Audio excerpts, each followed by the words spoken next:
So,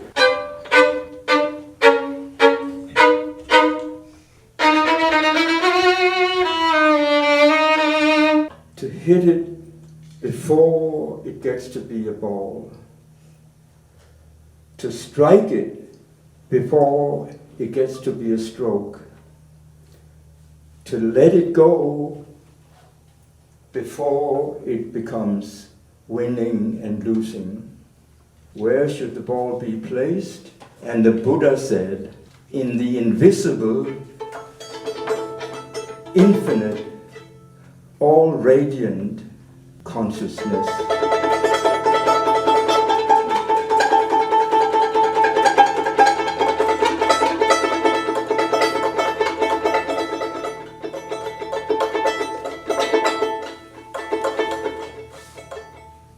So in that all radiant consciousness, there, the Buddha said, neither earth nor water, neither fire nor air can find a footing. And the text says, therefore, the ball should go to the spot where not even a Buddha can find a footing.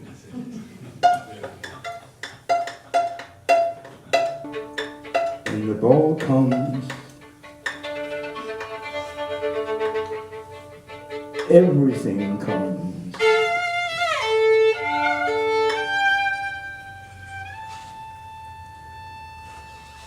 And then there's another one again that says, when the ball comes to play with your prick, your cunt and womb, to play it with your stomach, solar plexus, heart, and so on up, to play it with your lunacy, the sky, the limitless, and so. Tennis and art seems to be linked together for your father, Torben. You know, tennis was in the blood and was sort of what the whole family, the lineage, I guess. You know, his passion was music and writing and culture. And obviously he loved tennis, but, you know, tennis was, I guess, you know, more of the job. You know, he worked a lot at night. He was kind of on the night shift, and I would come home from school, 3 o'clock in the afternoon, he'd just be waking up. And then at night, when the whole city started quieting down, he would go down to the tennis club and start practicing, and he would work all night. He would go running at night. He was very much in nattergravn, as you say in Denmark. So when I think back on a lot of those years in Hellerup, there was, you know, a lot of the stuff that he was doing was sort of like nighttime activity. I've known Torben for 40 years. I met him when I was 16 years old.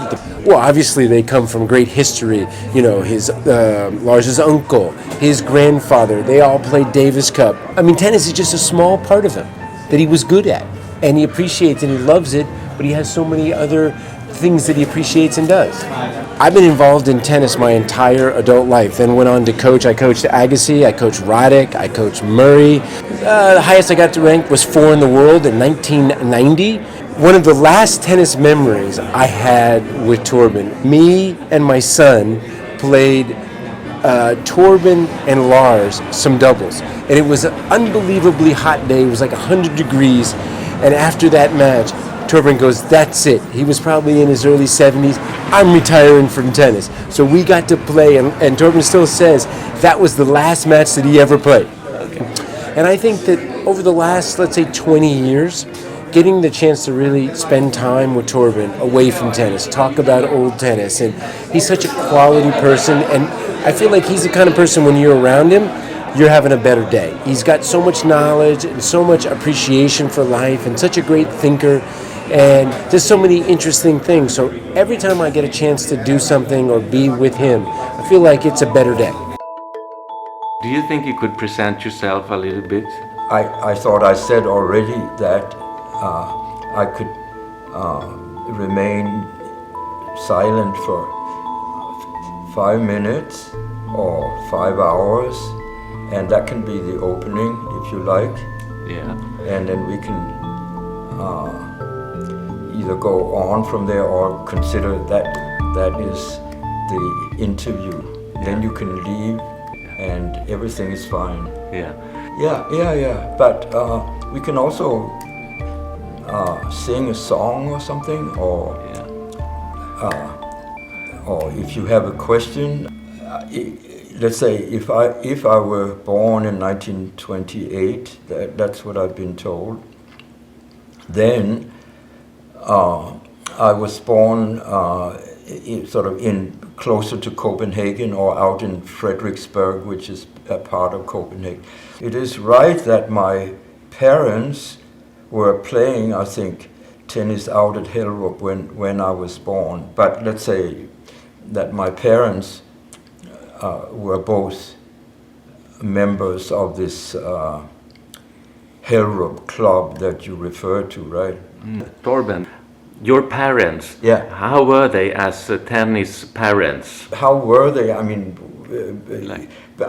there are certain parents that are extremely pushy, or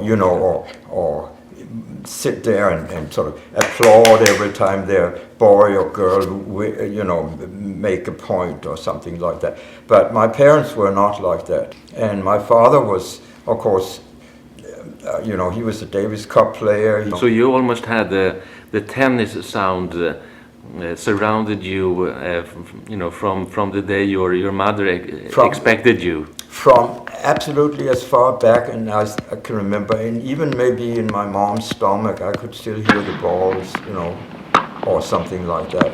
The sound of tennis, is it like music in a way? Yeah, because yeah, there's so many sounds. Yeah, it is. But of course, those sounds are you play on one chord, it's one sound. You play another chord, it's another sound. You play indoors, it's a different sound. You play, on grass, it's a different sound.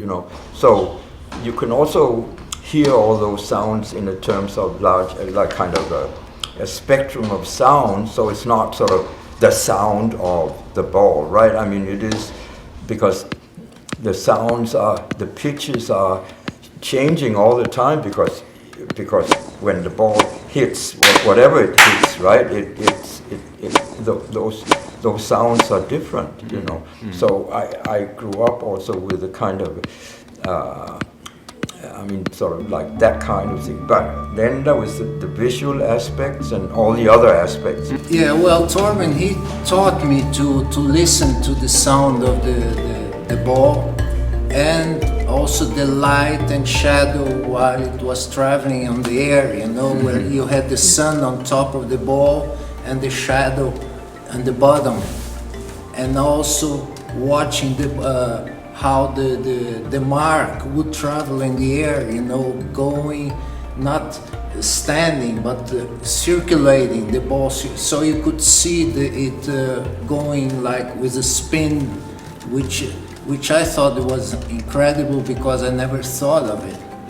And also when we played, most of the time we played on clay those days, and so we could see also the mark of the ball on the surface, which was incredible. I thought, when it's that thing there, you look and wow, it's that moment it happened, and I thought that was unbelievable. Carlos, I would like to ask you, has tennis become like more meaningful for you, or even more, beautiful, hanging with Torben Ulrich?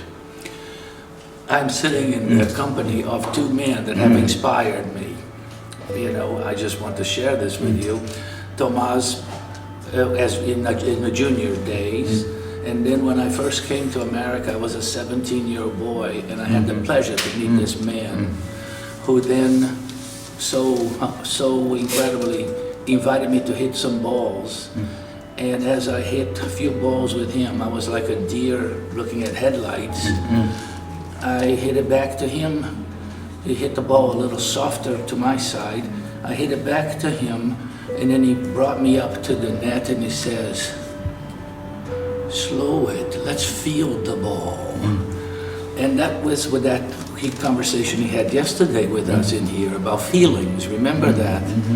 And that changed my whole entire approach to the game that day. So I have all of this to thank him for changing my life in tennis. Thank you. And everywhere else, really. Thank you. Thank you for that. That's so nice to sit with you two guys. My name is Eva Wennerström, and I started at 10, 11 years old as a junior in the Royal Kungliga Tennisklubben. And from that on, I kept on playing junior tournaments, Swedish Mastership, and then I went to play Drottningens Pris, and Paris, Rome, Wimbledon, all these big tournaments. That's how it started for me.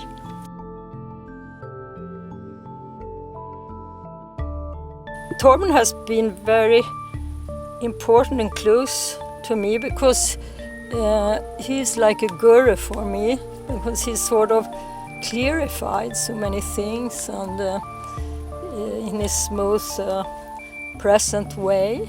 And also when it comes to tennis, music, philosophy, and he has a different approach to many things, which appeal to me. How would you describe Torben's tennis? Wow.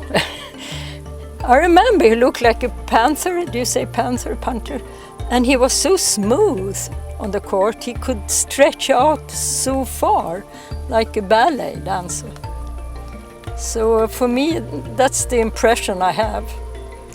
We hit on the wall a lot, and the wall was for me, that was my start with tennis. I played a lot of wall in Kungliga Tennisklubben. For example, in Roland Garros, that's very difficult to get practice courts. So when the day was over, we came up, some players in the sort of late evening time.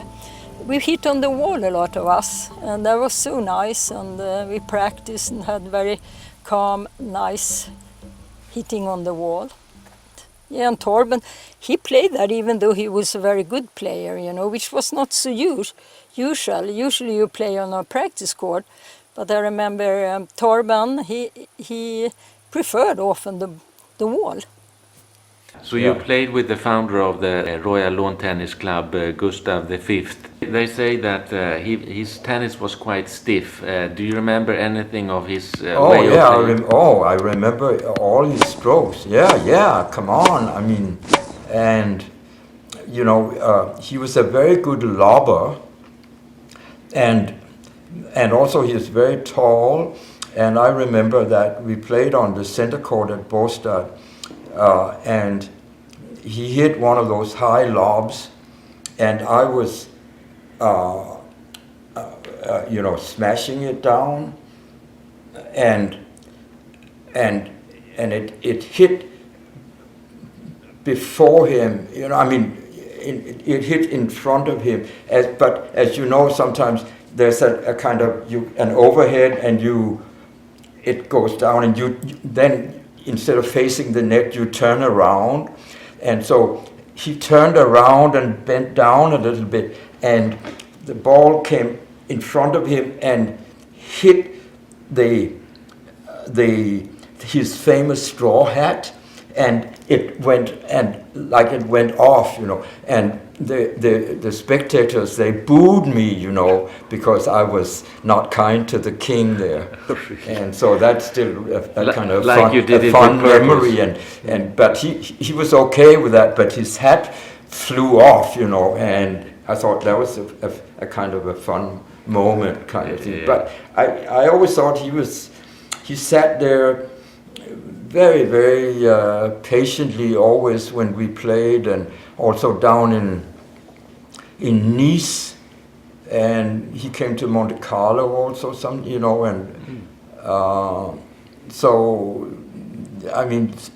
through my father we had sort of a nice relationship with King Gustav V. Yeah. And Torben, Gustav V and Einer Ulrich Were they double partners or? That my father and the king would play together. The king would play with my father, to put it that way, right? And then the other two guys. And the king was also famous for saying, "Hur står det?" And then, you know, and then irrespective of how the score was, he would think that he was sort of 5-2 for us or something, you know, that kind of thing. When it comes to Marcus Wallenberg, Yeah. he was called Macke Wallenberg Yeah. in the tennis circus. Of course. And did Einer Ulrich play on the same level as Macke Wallenberg? My father Yeah, was as good as Marcus Wallenberg? yeah. I would think so. Then my father played at Wimbledon in 27. I don't know if he plays then played maybe again in 29 and stuff. So my father played at Wimbledon quite a few times. And he was a member of the All England Club. That plays into some of this Gregory Cup later on. Yeah. We are here to talk about the Danish player Torben Ulrich that you know quite well. I have a feeling he loved more to play maybe than to win. I mean, there are sometimes a difference between this. But to him, tennis was an art, I think.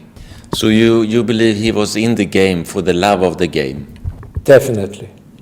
And now you're bringing this into Gregory Cup, because that's really what Gregory Cup is. And Gregory Cup is a match that has gone on since 1947 between the All England Club in London at Wimbledon and the Hellerup Club in Copenhagen and the Royal Club.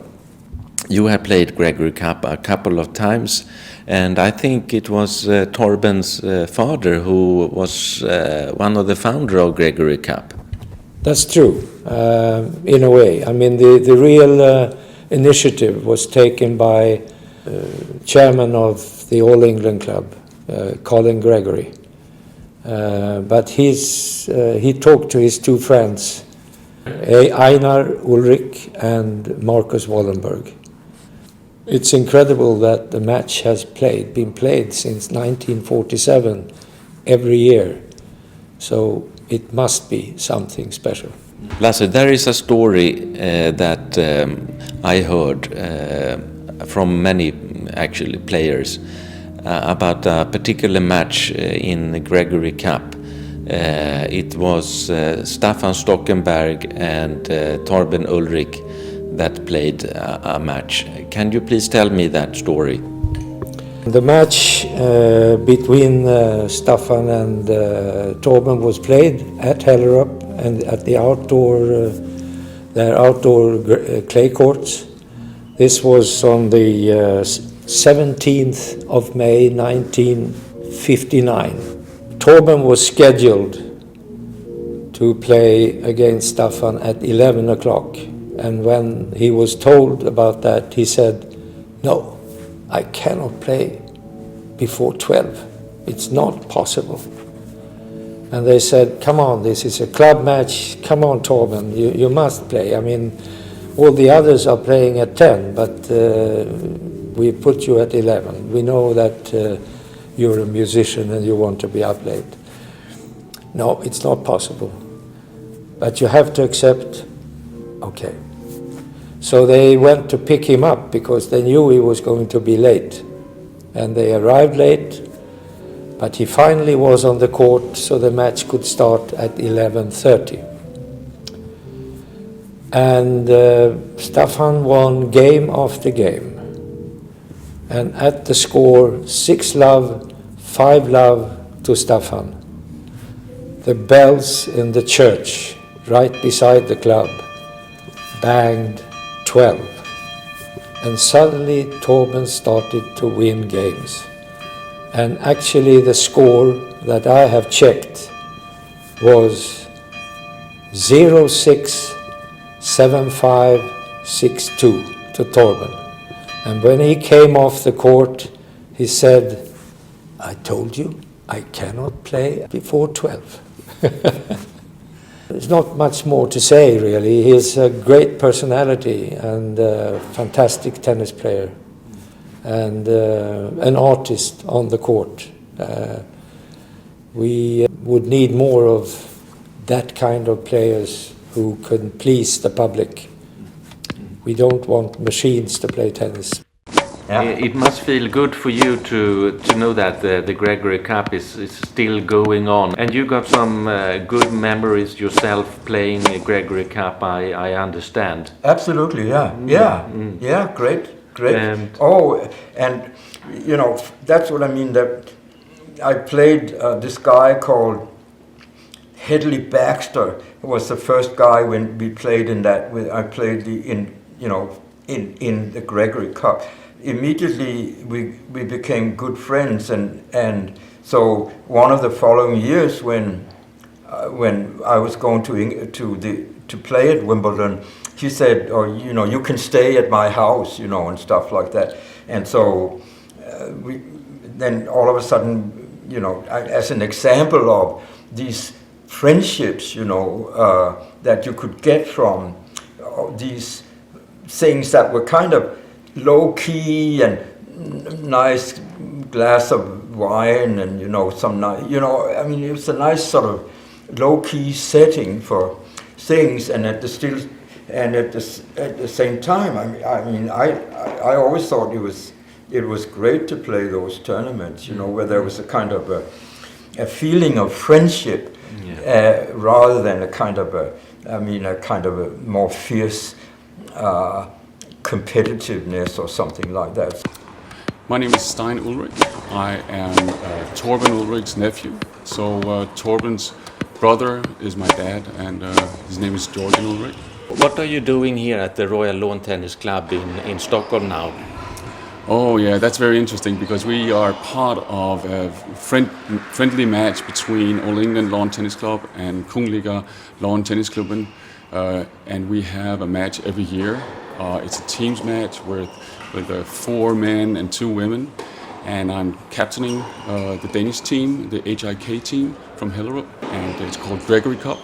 It started in 1947 by Dr. Gregory and my granddad, Einer Ulrich.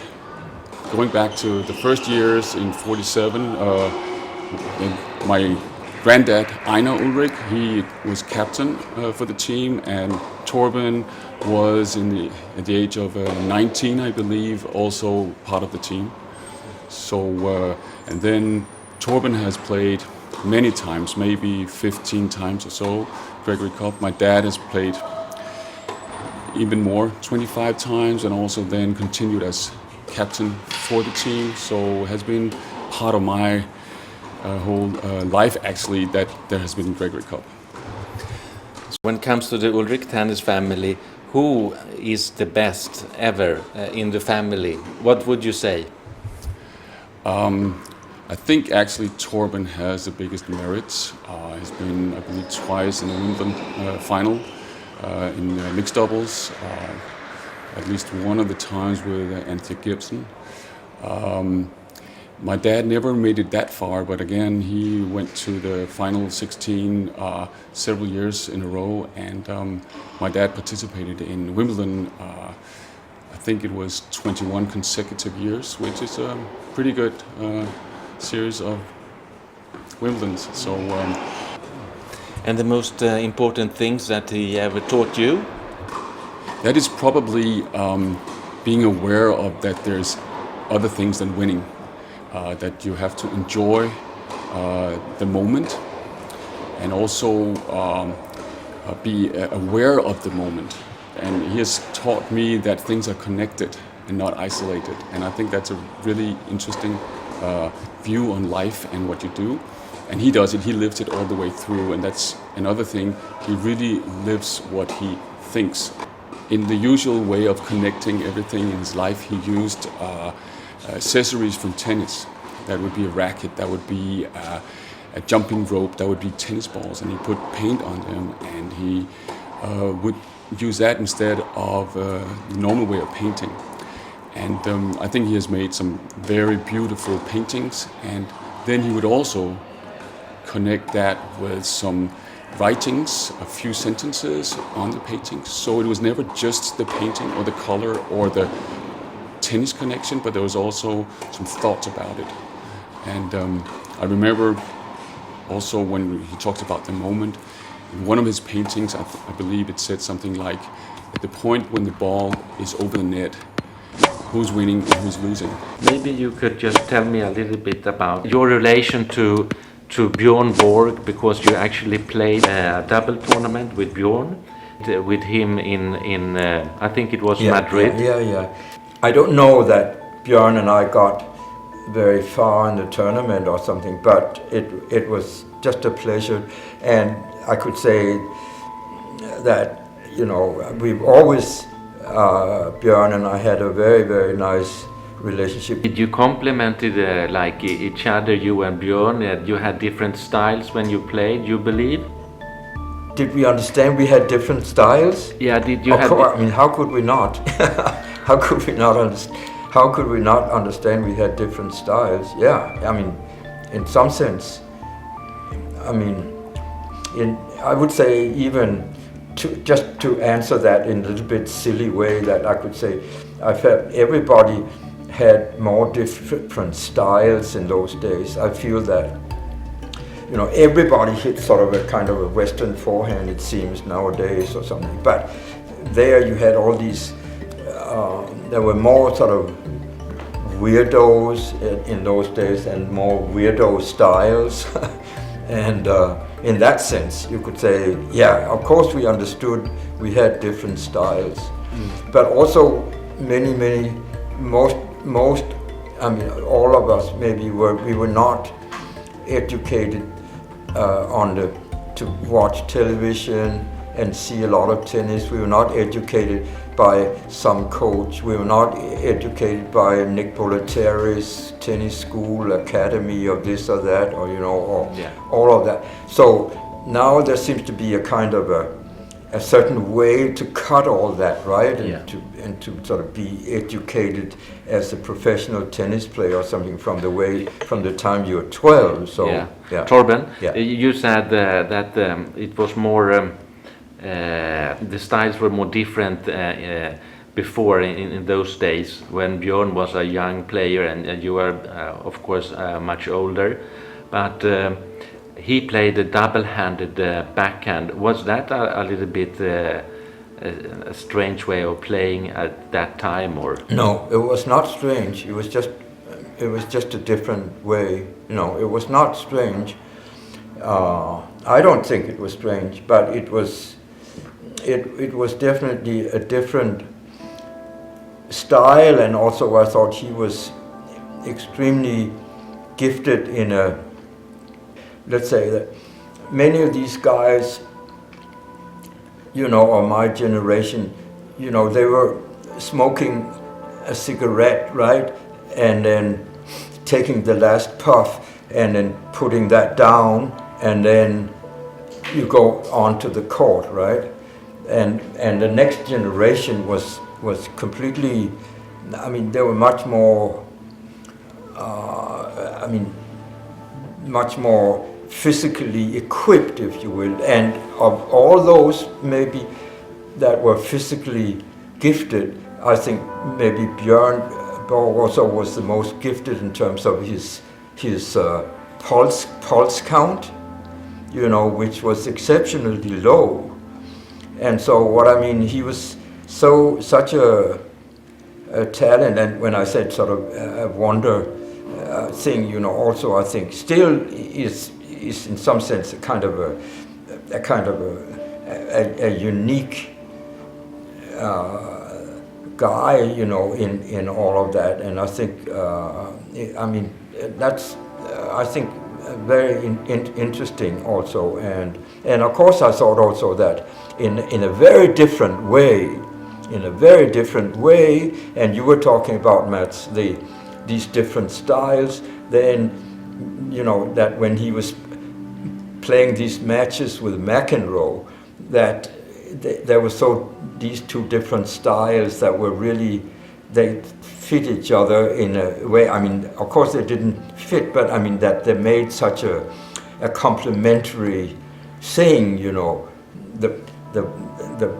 all the weird volleyings and all of that over McEnroe and Borg's wonderful flow of strokes and stuff. So, I mean, in terms of a kind of two styles that really, I think it's very nice, you know. Torben, actually, you know, Björn, he sent his regards to you. It's a greeting to you from Björn Borg. He says hello. I remember Torben very well. I had the opportunity to play double with him in Madrid. Yeah. All the Swedish players looked up to Torben. He had a very positive attitude to life, both on the court and outside the court. That's what Björn's greeting to you, Torben. Yeah, but thank you so very much. I mean, if you can write to him that I send him a big hug and a big embrace and many kisses. Okay.